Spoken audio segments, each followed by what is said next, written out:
ভক্তগণ আছে, বহিরাগত যত ভক্তগণ আছে, আপনারা গিয়ে প্রসাদ সেবা করে আসবেন। বহিরাগত যত ভক্তগণ আছেন আপনারা সবাই প্রসাদ সেবা করে আসবেন।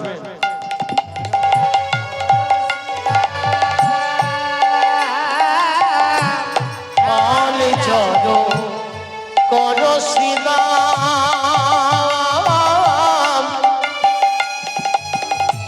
শান দাও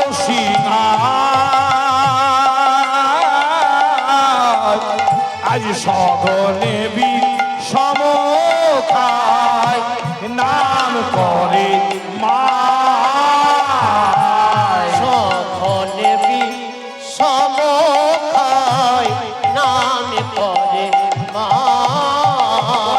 মা বুঝি নাম করছে, মা বুঝি নাম করিছে, আজ নইলে বিষয় খাবো কেন, মা বুঝি নাম করছে নইলে বিষম লাগবে কেন, মা বুঝি নাম করিছে, আজ নইলে বিষয় খাবো করেছে দেখার বেলা নাই রে, নাই গোর হইব নাম করিছে নইলে মা বুঝি নাম করিছে, মা বুঝি নাম করিছে, আর লাগবে কেন মা বুঝি নইলে বিষমে লাগবে কেন, মা বুঝি আজ মা বুঝি না করিছে। বাবা আমাদের জীবনে আর বেলা নেই। দেখবেন ছেলে মেয়েরা যদি হাটে টাটে যায় বা মাঠে যায়, যদি ফিরতে দেরি হয়, এই চোখ মুখ একবার স্থির, একই বড় হলে বলে কি হবে?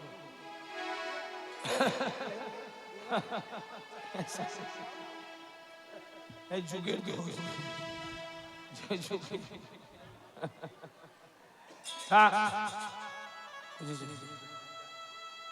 জয় শ্রী রাধে। দেখবেন আসতে যখন ছেলেদের দেরি হয়, মা দেখবেন ঘর আর বাইর করে না। আর যখন মাঠে হোঁচট খায় বা কিছু বিষম লাগে, তখন চট করে দেখবেন মায়ের নাম করি, অন্য কারোর নাম করি। কারোর মার মতো জিনিস তার নেই। মা যখন চলে যায় তখনই বুঝতে পারা যায় মা কেমন জিনিস। বলছে হাসা থেকে কাঁদা ভালো যদি কাঁদে বাঁয়, আর আগে থেকে পিছিয়ে ভালো যদি ডাকে মা। মা যদি পেছন ডাকে, বাবা আগে যখন গান টান শেখাতে যেতাম, আমি তো আগে কীর্তন করতাম না, এমনি ক্লাসিক গান করতাম। তো মাকে প্রণাম করে যেতাম। আমাদের একটা জন্মগত অভ্যাস, আমাদের বংশ, আমরা মা বাবাকে বা গুরুজনকে প্রণাম না করে বাড়ি থেকে কোনোদিন বেরিয়ে যাই না। যদি এ পাড়া থেকে ও পাড়া যাইতাম তো মা খুব আশীর্বাদ করত। মা চলে গেল, এখন বাড়ি থেকে বেরিয়ে এসে মায়ের চরণে প্রণাম করি, তারপরে চোখের জলে ভেসে যায় যে আজ মা নেই। তারপর যখন কীর্তনের আসরে আসে, তখন মনে মনে হয় যে একটাকে মাকে হারিয়েছি, আজ শত শত মায়ের চরণ পেলাম। হরি বল হরি বল হরি বল হরি বল। তাই মাগো, মায়ের মতো জিনিস জগৎ আর কিছু নেই। কখনো মায়ের চোখে জল ফেলাবেন না। আজকে যিনি বৌমা, তিনি একদিন শাশুড়ি ছিলেন, তাই তো নাকি? আজকে যে বৌমা তিনি একদিন শাশুড়ি হবে, আর আগে যে শাশুড়ি ছিল সে আগে বৌমা ছিল, তাই তো নাকি বাবা? হরি বল হরি বল। কালের চক্র বক্র গতিতে ঘুরিতেছে অনুবাদ, সবসময় চক্র বৃদ্ধি হচ্ছে, তাই না? চক্র ঘুরছে। তাই মা পথপানে চেয়ে আসে, বলে আমাদেরও মেনে দেখি বিলম্ব দেখিয়া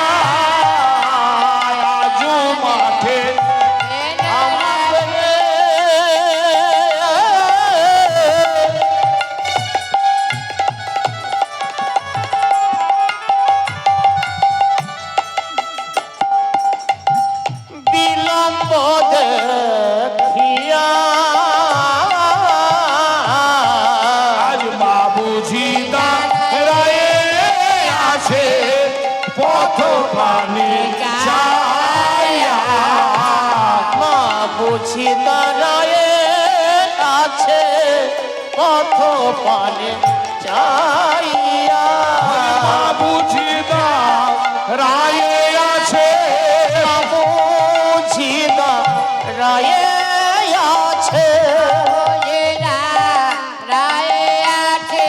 আমার গোপাল কখন আসবে বলে মা বুঝি দাও রায়ে আছে। অনেক কথা আসবে কেন মা বুঝিদা রায়ে আছে কেন বলে গোপাল কখন আসবে বলে নবনীর থালা হাতে মা বুঝিদা রায়ে আছে নব মা বুঝিদা রায়ে আছে মা বুঝিদা রায়ে আছে মা বুঝিদা রায়ে আছে নইলে বিষয় লাগবে কেন বলছি শ্রীরাম আর দেরি করিস না, মা পথপানে নয়ন দিয়ে দাঁড়িয়ে আছেন যে কখন আমার গোপাল আসবে বলে। গোপালের বদনে কিন্নব নিশানা দেবে, মা পথপানে চাইছে না যাচ্ছে। জানিস তো ওই মায়ের চরণ ছাড়া আর কিছু নেই, বুঝতে পারলি? তাই এক পাশে বসে আছে কে? পদকর্তা। পদকর্তা বলরাম দাস বসে আছেন। হরি বল হরি বল। বলরাম দাস কহে কি বললেন? কত সুন্দর কথা। এখনকার বর্তমানে কীর্তন মানে কেমন কি জানেন? একটা কমার্শিয়াল কীর্তন এসেছে, নতুন একটা কমার্শিয়াল কীর্তন এখন নতুন এসেছে। দেখবেন ধিতাং ধিতাং করতে পারলেই মোটামুটি চল। এই যে বড় বড় তালের গান করলে কি হয় শুনুন, কীর্তন যদি পদ থেকে সরে কেউ না যায়, ওই থামছে আর ওই আসরে 50টা করে ভজন, এটা পদের অবমাননা করা হয়, বৈষ্ণব পদাবলীর অবমাননা করা হয়। বৈষ্ণব পদাবলী মধ্যযুগের বৈষ্ণব পদাবলী রূপে গুণে সৌন্দর্যে মাধুর্যে পরিপূর্ণ। সেইটার বীজ বপন হলো মর্তের মাটিতে, আর ফুল ফুটলো কোথায়? স্বর্গে। চিন্তা করুন, তাহলে বৈষ্ণব সাহিত্য যে রস, সেই রসটা কিন্তু দেখুন দেখুন হারিয়ে গিয়েছে, তাই না দাদা? হারিয়ে যায়নি কীর্তনের যে রস। তাহলে আপনি যদি পদ থেকে সরে যান, কীর্তনটা কি? একজন কীর্তনিয়া হতে গেলে প্রথম কথা কি হবে? প্রথম বড় বড় তালের গান শিখতে হবে। হাজার পদ, হাজার হাজার পদ মুখস্থ করতে হবে। তারপরে নৃত্য শিখতে হবে। নিতাই গৌরীর নৃত্য একরকম, রাধা গোবিন্দের নৃত্য আর একরকম, আবার তার সঙ্গে জটিলা কুটিলা নৃত্য আর একরকম, তাই না? তার সঙ্গে অভিনয় শিখতে হবে। তারপরে বড় বড় বড় বড় বই পড়তে হবে। গ্রন্থ না পড়লে হবে না, হবে? এখন আমরা কীর্তনের কার্ডে দেখুন গা লিখে দিচ্ছি সুরসাগর, সম্রাট। তো বলুন তো বাবা, আপনারা তো কীর্তন বোঝেন? চৈতন্য চরিতামৃতে কৃষ্ণদাস গোস্বামী কি লিখে গেছেন? যে কৃষ্ণ কথা লিখে তেনার মনের ভিতরে একটা অহংকার এসেছিলেন যে আমি কৃষ্ণ কথা লিখে শেষ করে দিয়েছি, তাই না? দিয়ে সমুদ্রে স্নান করতে এলাম। ভগবান সঙ্গে সঙ্গে পরীক্ষা করতে পাঠালেন দুটো চড়ুই পাখি। গিয়ে বলছে, কৃষ্ণদাস তুমি তাড়াতাড়ি স্নান করে উঠো, আমি সমুদ্রে জল মারবো। তা বলছে, তুই আবার সমুদ্রে জল মারবি কি করে? বলছে, আমার এই ঠোঁট দিয়ে। বলছে, তুই বাতুল, তুই খেপা। বলছে, তোর এই ঠোঁট দিয়ে কোন সমুদ্রে জল মারে?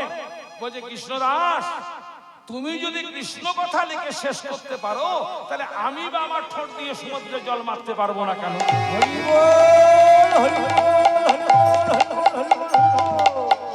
তার জন্য দেখবেন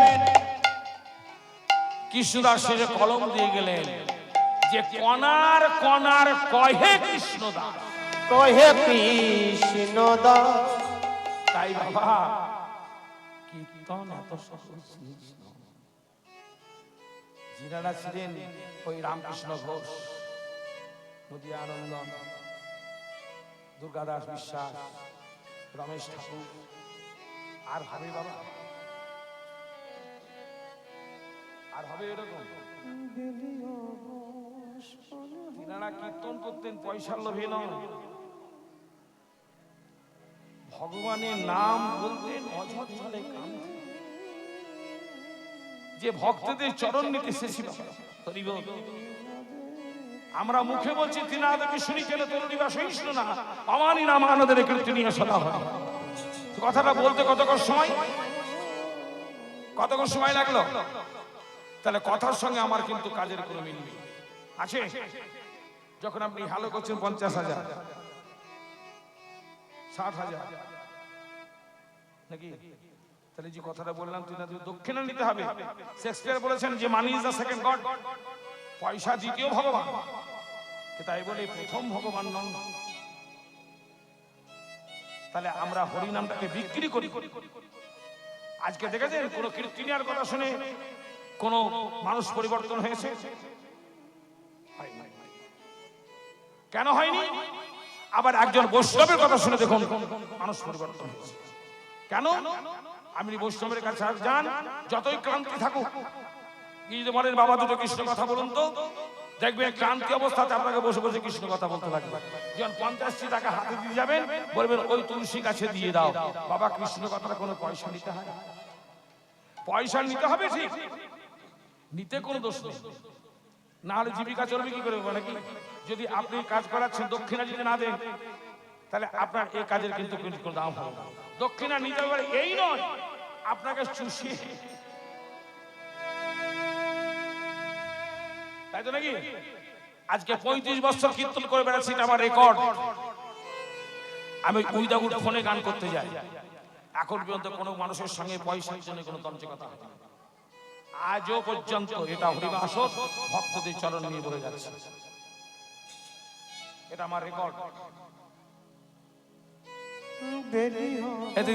ভাবে তাই বাবা ভক্তরা কৃপা করে চরণ দিবেন, জন্ম জন্মান্তর যেন ওই কৃষ্ণ চরণে আমার মতি যেন হয়। হরি বল হরি বল বলে দে দে চরণ ধুলি,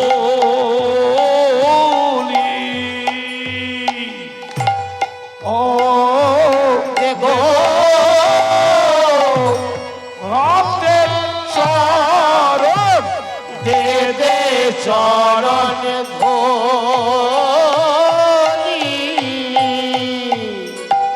ও ধুলি দেব ভক্তের চরণ দে দে চরণ ধুলি,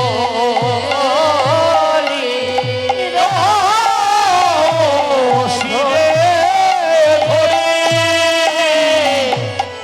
ধরি ধুলি দে দে চরণ ধুলি,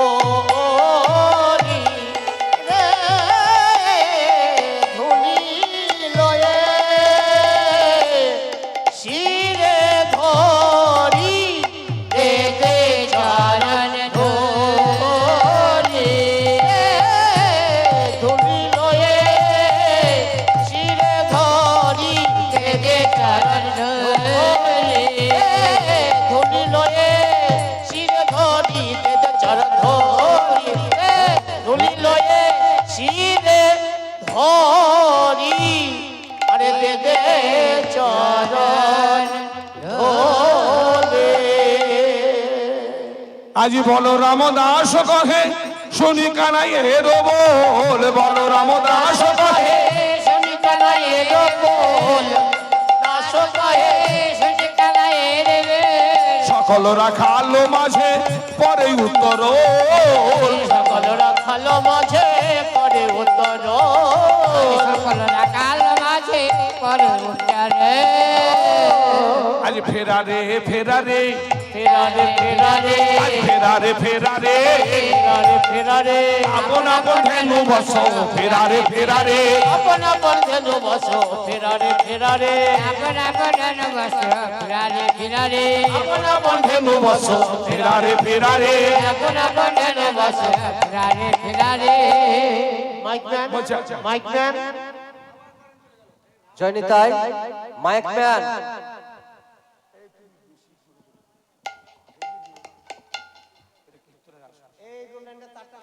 এই এই বাচ্চাটা এসো আমার কাছে একবার এসো এটা- বাবু এরকম করছে কেন এটা দেখো দেখো রেগেছি না এটা কীর্তনের আসল বুঝতে পেরেছ বলছে রেগে গেলে মিষ্টি জয় শ্রী রাধে বলছে আপন আপন ধেনু বৎস বলছে কানাই তোর সব ধেনু বৎস ফেরাতে পারি কিন্তু আমার 6টি যে দুষ্টু ধেনু বৎস আছে 6টি শ্রীমদ্ ভাগবত কি বললেন কাম এস ক্রোধ এস রজগুণ সমদ ভব সমদ ভব কাম ক্রোধ লোভ মদ মোহ মাশ্চর্য এই যে 6টি রিপু এরা বড় দুষ্ট আমার যিনি গুরুদেব তিনার গুরুদেবকে আপনারা নিশ্চয়ই চিনে থাকবেন হরিচরণ বাগদির নাম শুনেছেন খুব স্বনামধন্য ব্যক্তি ওনার এক একটা আখর মানে কঠিন আখর আমি ওই নতুন হাট ওইদিকে গান করতে গেছিলাম যটা আখর করছি এই আপনাদের মতো এরকম বাবারা বসে আছেন সবাই মায়েরা বলছে আপনি এই আখর পেলেন কোথায় আমি বললাম যে আমার গুরুদেব যিনি তিনি হরিচরণ বাগদি বলছে আমরা শুনেই বুঝতে পেরেছি যে আখরগুলো শুনেই বুঝতে পেরেছি যে বলছে এরা এমন দুষ্ট তাহলে এদিকে ফেরাতে গেলে কি করতে হয় এরা এমন দুষ্ট কেমন দুষ্ট বাবা খুব অন্তর্জগতের কথা বলছে অন্তরঙ্গ ভক্ত করি রস আস্বাদন বহিরঙ্গ ভক্ত করি হরিনাম সংকীর্তন যা আছে ব্রহ্মাণ্ডে তা আছে দেহ ভাণ্ডে অন্য কোথাও কিছু নেই বাবা এই দেহটাকে জানতে হবে আর দেহটাকে জানতে পারলেই সব জানা হয়ে যাবে আর দেহটাকে যদি জানতে না পারেন বাবা তাহলে আশা হলো আর যাওয়া হয়ে গেল কাজের কাজ কিছু হলো না হলো কাজের কাজ কিছু হলো না তাই জানতে হবে আগে দেহটা যে দেহের মধ্যে আমাদের কি আছে তাহলে এমন দুষ্টু ধেনু যে তাদের মধ্যে যে তোমার 6টি দুষ্টু ধেনু আছে নবলক্ষ ধেনুর মধ্যে এরা কেমন দুষ্টু জানো এরা কারো কথা কেউ শোনে না কারো কথা কেউ শোনে না কাকে শোনে না কারো কথা কেউ শোনে না কারো কথা কেউ শোনে না আপন আপন বসে চলে কারো কথা কেউ শোনে না আপন আপন মতে চলে কারো কথা কেউ শোনে না আপন আপন মতে চলে কারো কথা কেউ শোনে না বলছে এরা এত দুষ্টু যে কারো কথা কেউ শোনে না আপন আপন মতে চলে আবার সুযোগ বুঝলে কি করে বাবা হরি বল জয় শ্রী রাধে বলি পরের ফসল খাই লুটে পরের ফসল খাই লুটে ফসল খাই লুটে পরের ফসল খাই লুটে ফসল খাই লুটে এরা কারো কথা কেউ শোনে না পরের ফসল খাই লুটে কারো কথা কেউ শোনে না পরের ফসল খাই লুটে তাহলে এদিকে চলে ফেরাতে গেলে কি করতে হবে আমাদেরকে গুরুর আশ্রয় করতে হবে গুরুর আশ্রয় ছাড়া চলা যাবে না বাবা হবে গুরুর আশ্রয় নেবেন এবং গুরু গেল এইদিকে আপনি গেলেন এদিকে তা গেলে হবে না মন্ত্র দিয়ে গুরু চলে গেল বাড়ি দিয়ে আর গুরুর সঙ্গে সম্পর্ক নেই তাহলে কাজ হবে না সরস্বতী জেনে আর্থ কানেকশন করতে হবে মাঝে মাঝে গুরুদেবকে ডাকতে হবে দিয়ে বসে বসে এগুলো আলোচনা করতে হবে কোথায় আছে সেটা এইখানে যে নাভিকুণ্ডল এখানে অষ্টদল তত্ত্ব আছে বুঝতে পেরেছেন 8টি ঘর আছে 8টি ঘর ওই যে যেগুলো ইষ্টমন্ত্র আছে ইষ্টমন্ত্র শুধু গেলাম তুলসী তলায় জপে দিলাম তা নয় এইভাবে নিঃশ্বাস ধরতে হবে ইষ্টমন্ত্র জাপ করতে হবে যাবে, দুধ ধরে থাকবেন, ইষ্টমন্ত্র আপনার নাভি কুণ্ডলে পাক দেবে, আবার বান আকটি ধরবেন, ছাড়বেন, 6 মাসের মধ্যে আপনার চেহারার পরিবর্তন হয়ে যাবে, হতেই হবে, ইষ্টমন্ত্র কাজ করবেই। তাহলে অষ্টদল পদ্মকে যদি আমরা জাগাতে না পারি তাহলে আমার কি হলো বাবা? হরিবল হরিবল জয় শ্রীরাম। তাহলে তাকে জাগাতে হবে, আর তাকে জাগাতে গেলে গুরুর আশ্রয় করতে হয় বাবা। হরিবল হরিবল, বুঝলেন?